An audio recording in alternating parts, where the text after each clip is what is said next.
Huli-camp sa Malabon kung paano sinundan at tinangkang hablutan ng riding in tandem ang isang Indian national. Pero nagawa ng biktima na makalaban at napurnada ang masamang balak sa tulong ng martial arts. Nakatutok si June Veneracion.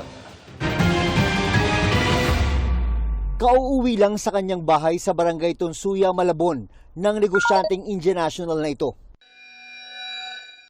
Ilang segundo lang, isa pang motor ang huminto sa gate niya. Bumaba ang angkas ito at pumasok. Ang biktima, sinalubong ang lalaking pumasok sa kanilang compound. May pilit itong kinukuha sa kanya, pero hindi siya nagpasindak. Nanlaban siya hanggang napaurong ang suspect at mabilis na tumakas ang riding in tandem. Ang sabi ng Indian national sa mga pulis, nag-aral daw siya ng karate bilang proteksyon dahil na rin daw sa kanyang hanap buhay na pagpapautang.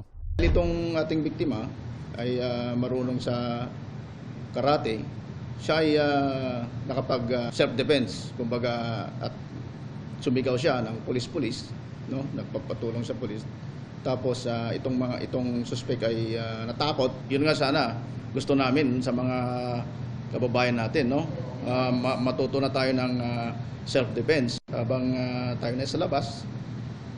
Mas maganda yung gano'n, may sarili tayong kaalaman sa self-defense. Bago ang insidente, sinusundan na pala ng mga sospek ang biktima hanggang makapasok ito sa tinitirhang compound. Isa sa mga anggulong iniimbestigahan ng posibilidad na ang mga sospek ay kabilang sa mga may utang sa Indian national. Lahat naman ay tinitingnan natin at i-consider natin kung sino talaga yung mga nabigyan niya ng malalaking pautang. Siguro alam na mayroon siyang daladalang pera o mahalagang gamit, kaya lang hindi sila nag-succeed. Patuloy na hinahanap ng mga pulis ang dalawang salarin. Para sa GMA Integrated News, June Veneracion, nakatutok 24 oras.